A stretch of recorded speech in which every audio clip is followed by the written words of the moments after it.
آقای سناتور، نمایندگان محترم، حمایت شما از جنبش آزادی مردم ایران در برابر استبداد مذهبی یادآور جنگ آزادی بخش و مبارزات جنبش مقاومت ایتالیا برای آزادی و دموکراسی. قطعاً برای شما شهرهای شورشی و جوانان شورشگر در قیام ایران یادآور خاطره فداکاری شورشگران و پارتیزان‌ها برای آزادی و استقلال ایتالیا است. تعهد به آزادی همون آرمانیه که فارغ از ملیت و زبان همه ما رو حول یک هدف گرد آورده.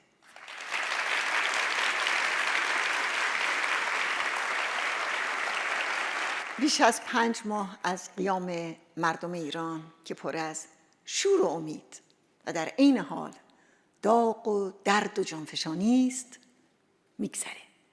این قیام صدای متحد همه مردم ایران برای سرنگونی تمامیت رژیم آخوندی رو به گوش همه جهان رسانده.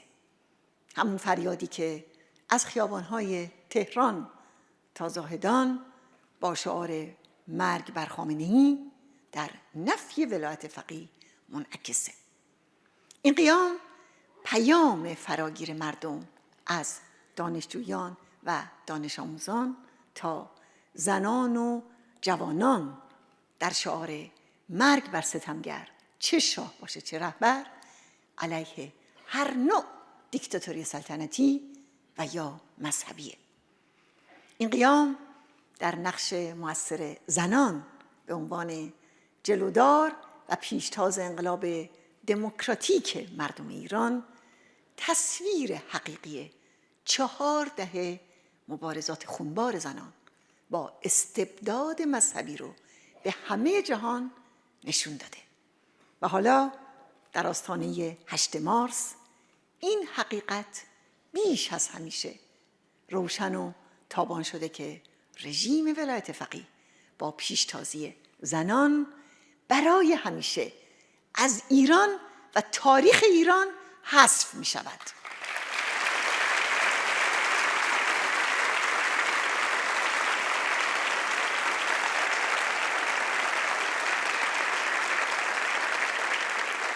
دوستان گرامی، اجازه بدیم به طور خلاصه به چند موضوع درباره تحولات جاری بپردازم که حول مسئله ایران و قیام ایران شکل گرفته.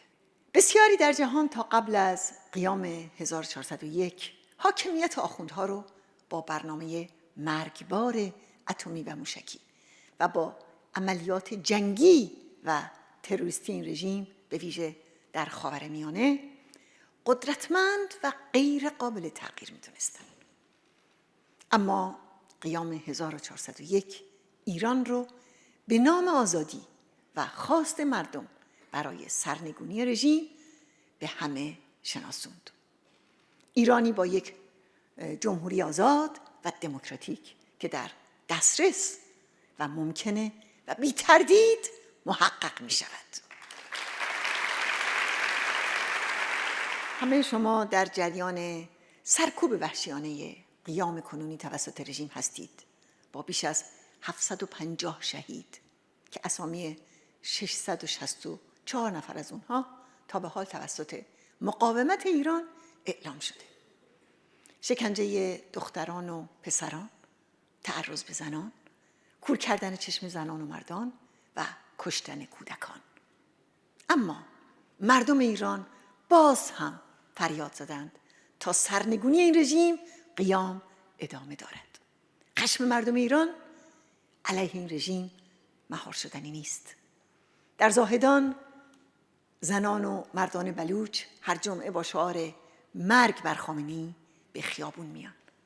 در هفته پیش نیروهای سرکوبگر از صبح روز جمعه به دستگیری و ضرب و شتم مردم پرداختند. اما مردم شجاع خشمگین‌تر از همیشه به تظاهرات دست زدند و فریاد زدند ایستاده ایم تا پایان.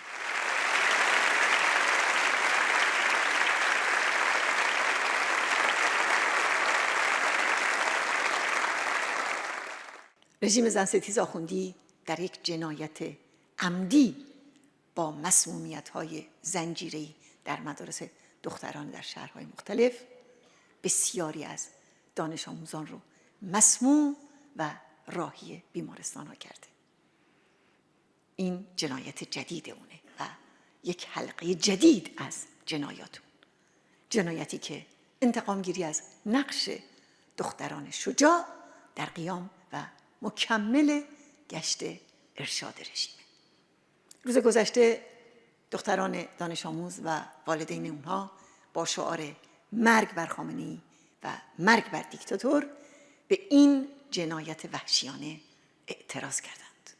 بله، به رغم همه جنایت‌های رژیم، قیام برای سرنگونی این رژیم افت و خیز داره، اما تردید بردار نیست و هر بار با شدت بیشتر بر سر این حکومت پلید آوار می شود.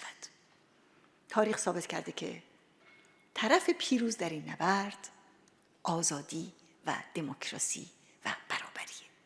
بله، طرف پیروز مردم قهرمان و مردم شجاع ایران هستند. دوستان عزیز، رژیم آخوندی از آغاز برای تضمین بقای حاکمیتش به دو اهرم اختناق و اعدام در داخل و تروریسم و جنگ افروزی در خارج متکی بوده.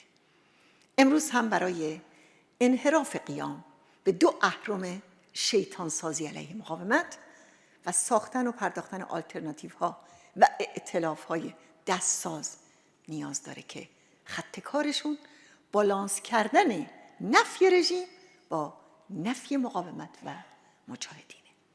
این شاخص روشنی برای تشخیص عناصری که به جای قرار گرفتن در کنار نیروی سرنگونی طلب و آلترناتیو واقعی رژیم، حرفها و اتهامات رژیم رو تکرار میکنند. بنابراین در صحنه سیاسی تضاد اصلی اینه که چه کسانی به قیام برای سرنگونی رژیم کمک میرسانند و سرعت اون رو بالا میبرند و چه کسانی اون رو متوقف کرده و برای رژیم وقت میخرند. رژیم آخوندی تا به حال با فریب جامعه ایران و جامعه بین‌المللی به انواع جنایت‌ها دست زده، از جنگ افروزی در کشورهای منطقه و بمبسازی و باجگیری در مذاکرات با غرب تا سرکوب و قتل عام در داخل ایران همراه با بازی‌های باندی تحت عنوان میانه رو و اصلاح طلب، اون هم برای به محاق بردن خواستهای آزادی طلبانه زنان و جوانان. در برابر چنین رژیمی تنها راه حل سرنگونی و قیام و مقاومت است. سیاست صحیح برای جامعه بین‌المللی ایستادن در کنار مبارزه مردم ایران برای به زیر کشیدن استبداد مذهبی است. جامعه بین‌المللی باید حق نبرد با این رژیم ستمگر و سرنگونی آن را به رسمیت بشناسد و کشورهای اروپایی سپاه پاسداران را به عنوان عامل اصلی سرکوب و کشتار در لیست تروریستی قرار بدهند.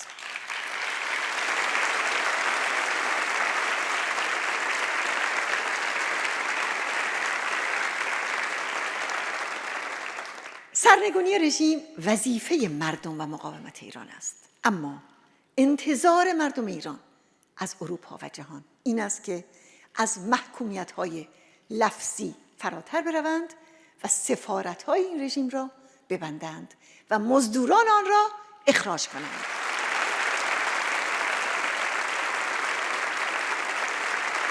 مقاومت ایران به مبارزه فداکارانه بی‌امان برای برپایی یک جمهوری بر اساس جدایی دین و دولت، برابری زن و مرد و لغو حکم اعدام متحد است. مردم ایران مصممند که برقراری آزادی، دموکراسی و استقرار جمهوری دموکراتیک در ایران را به هر قیمت محقق کنند و چنین خواهد شد. از همه شما متشکرم.